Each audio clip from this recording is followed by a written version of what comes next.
Good afternoon, students. This is Arindam Bhagia, and today we are about to conclude the novel Hound of Baskervilles by Arthur Conan Doyle. So, we are at the very much end of the novel, and the summary of chapter 14 and 15 combinedly will be discussed in front of you, and we will analyze it. So, what happens here? The detectives approach Mary Pitt house, and Holmes insists that they all tiptoe so they are not heard. Obviously, they want to work stealthily. Hidden behind some rocks, the group observes Sir Henry and Mr. Stapleton chatting over coffee. Now, you should remember that Watson and Sherlock Holmes, both of them left for London. It was a disguise actually to misguide Stapleton, and he made necessary arrangement to believe, to make it believable, so that everybody may consider that Holmes is not here. But he was actually there. He didn't go to London. He was staying back with Watson, and he was keeping a sharp eye on Stapleton and Mr. Henry, Sir Henry. So Sir Henry and Mr. Stapleton, they were having a coffee and they were chatting, and it was found that Sir Henry seems nervous, and perhaps he was going for it, pondering the long walk home across the moor. Just then they saw Stapleton gets out and heads outside, letting himself into a small outhouse where the hidden group hears some strange scuffling. Meanwhile, a thick fog starts to settle and spread across the moor. This is a technique of Doyle also. He was creating kind of tension, sense of mystery was created. So suddenly the weather changed and there was a thick fog all over the moor, so that nobody can see what's going on, and everybody need to adapt with the situation. And the group gets nervous because they were unable to follow uh, Mr. They were unable to follow Sir Henry due to the fog. So the visibility was worse. Once the fog engulfs the path from Mary Pitt to Baskerville Hall, the detectives will not be able to watch Henry's walk home nor protect him when the hound attacks. They were pretty much sure that Sir Henry is going to face an attack. Once Henry finally gets going, the fog covers the path, and the detectives hear the hounds before they see it. When it emerges from the mist, the hound turns out to be an immense, iridescent, fire breathing beast. It was something out of the world. Everybody will be scared. The very picture of the Baskerville myth. So they were actually, whatever it was believed it was a myth earlier, now they are watching it in front of them. They were stunned. The detectives only shoot one round of bullets as the hound nips at Henry's heel. But the shots do not kill the beast, and it leaps at Henry's throat. So these types of dogs, these dogs are trained to do so. Dogs like Doberman also, they target for the throat, and there they attack their victim, their target. The hounds are also trained to do so. Fortunately, Holmes is a very good shooter also. He shoot 5 more rounds at just right moment, and the hound dead collapse, died. Examining the baronet, they discovers no injuries. There was no injuries, and that was part revealing. And getting a chance to finally examine the animal, nobody get the chance to examine that animal, but Holmes is getting this opportunity. So it is to be found that it is a bloodhound mastiff mix, a big one, as lion, a big dog like a lion and covered with phosphorus, a chemical to make it glow. Rushing back to the house, the detectives discover Mrs. Stapleton was bound and gagged. Waking up, Mrs. Stapleton makes sure Sir Henry is safe and the hound is dead, and then informs the detectives of her husband's hiding place in the Grimpen Mire, the deadly marshland where he kept his hound. So We already discussed about this. If you have already seen the movie in YouTube, you will find a little bit difference over here. But it is quite obvious that the place we are talking about is very dangerous for any animal, because it has quicksand, it has some places which are really dangerous to visit. People might be killed over there. So, deciding that the fog is too thick to pursue the villain through the treacherous mire, Holmes and Watson head back to Baskerville Hall with Sir Henry. The next day, Mrs. Stapleton leads them through the mire, eager to capture her abusive husband. The Stapletons had placed sticks in the mire to mark the spots where it was safe to walk, and the detectives follow the path until they come upon an object partially submerged. And it turns out to be Sir Henry's black bolt.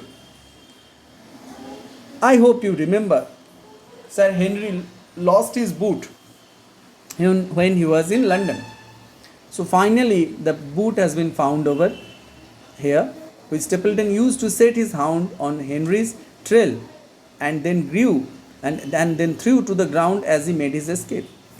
As for Stapleton himself, his footprints were nowhere to be found beyond a certain point, and the detectives decide that the great Grimpen Mire has engulfed him. Now, this is the novel version, but if you watch the movie version, you will find that how Holmes was actually pursuing Stapleton, and he accidentally fell in the moor, and he was drowned there. Okay, it was like a quicksand like thing over there, and he was drowned over there, and he was killed. Even Holmes tried to hold his hand. It was the movie version, but in the novel version we don't find any. Movie version you will find some sort of dramatization, created things will be there. But that's why I suggested that you read the novel also, and then you watch the movie. Then you will find that there is some difference in some of the presentation, and it is okay to be. Okay, because in a movie you are supposed to create a drama, no, you need to create some scenes, so that's why it is necessary.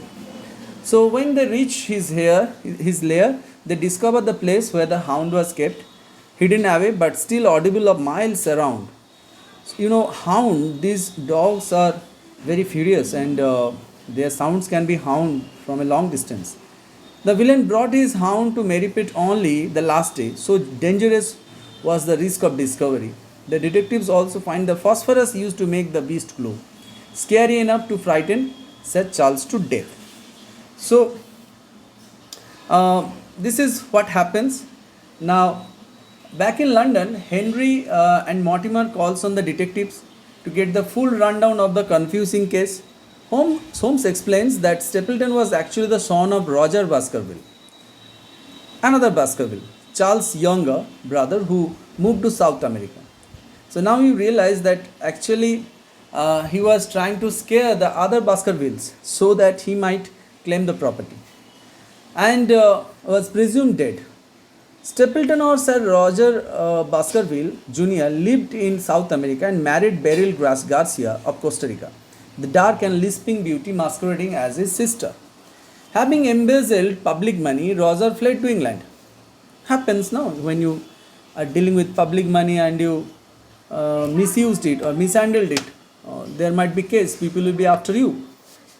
So a lot of people face these consequences. They left our country also in some cases. So changed his name and established a school up north. When the school folded, Roger had to take off again, this time heading to Devonshire, where he had heard of his stake in large inheritance. When he heard that, if he claimed his inheritance, he might get some. Having made friends with Sir Charles, Roger heard of the myth of the hound and of Charles' bad heart. So he was already aware about the weakness of Sir Charles. To get the superstitious Charles out alone on the moor, Stapleton tries to enlist his wife, but she refused. He happened, however, to meet Laura Loynes, and he told her he would marry her if she get a divorce. So Laura Loynes was in trouble. She accepted it, convincing her to get the necessary money from Charles. He made her miss the late appointment and unleashed his hound. This was his plan. He convinced Laura Loynes, and he sent a letter to Sir Charles. Sir Charles eventually came out and waited outside. And Stapleton already knew about the weakness of Sir Charles, and he unleashed the hound on him. Though Laura suspected Stapleton, she protected him out of love. Actually, she don't have any option. Abusive husband was there, so she was looking for an escape. Once Henry arrived on the scene, Stapleton took his untrustworthy wife with him to London, where he trailed the baronet and she tried to warn him. Stapleton also made a point of stealing one of Henry's shoes to give his hound the baronet's scent. But the first boot he stole was brand new, that's why he could not work it. The hound was unable to do anything, not yet worn by Sir Henry and unsuitable for its intended purpose. Holmes mentions that Mrs. Stapleton's letter smelled of perfume. If you remember, it was been described in the previous part. And the suggestion of a gentlewoman made him think right from the start of the Stapletons. Going on to investigate and ultimately establish Stapleton as the enemy, Holmes nonetheless needed proof. So he don't need a proof. Already he knew it. So he used Henry as a bait to catch Stapleton red-handed. Holmes apologizes for using the baronet, but insists that it was necessary. Mrs. Stapleton, for her part, both loved and feared her husband, and she was willing to warn Henry but not to reveal her husband's involvement. Stapleton himself encouraged the romance but could not help a jealous outburst the day he saw the two taking intimately. On the night Henry came to dinner, as planned, Mrs. Stapleton realized her husband had his hound in the outhouse and she confronted him. He revealed his relationship with Laura, and when she reacted, he tied up her and gagged her. The only other loose end, as Holmes sees it, is just how Stapleton intended to claim the fortune. Though Holmes speculates that perhaps he would claim it from South America, he admits that he cannot predict behavior in the future. Henry heads off for a vacation with Mortimer to calm his nerves. So that's the end of the novel. So we'll be moving to the analysis section, and I would like to tell you one thing. The character of Laura Loynes in the movie will see that she has been killed, but here it is no mention. So in the analysis part, we find the detectives finally encountered the hound. It is not enough that he is glowing and breathing fire. He has to emerge out of a thick fog. It is the style of Doyle. He was creating a kind of, whole gothic apparatus was there. The theme of fantasy and the supernatural, the cars, the manuscript, the manner, all of it has led up to this one moment when the hound leaps out of the hazy world of imagination into the detective's realm of reality. It is a key moment of climax. After the action was subsidized, it is really only after they have killed the hound that the detectives get a good look at him. Once again, the detectives encounter a kind of disguised identity, which can be seen over here. Several disguised identity was there, even the villain also, discovering the artifice that made the hound look supernatural. The juxtaposition of the plot-driven climax of the hound's appearance and the thematic climax of its unmasking clearly reveals the way in which Doyle uses a kind of gothic folk tale tradition in service of his story. In the end, mystery is exciting but closure is comforting. In a retrospection, Holmes gives us all the comfort we need and synopsis of the entire story. He ties up all the loose ends and even claims to have known right from the start that the Stapletons were the ones to blame. Interestingly, though, the wrap up is not that neat, with Henry headed off to calm his nerves on a vacation. Henry and Beryl do not get married and live happily ever after, and it is not even clear that Stapleton is actually dead. It has been suggested that Doyle considered bringing Stapleton back in a later story, but what a man may do in the future is a hard question to answer. So that's the end of the presentation. Thank you for watching this video. Please like, share and subscribe my channel. Thank you again.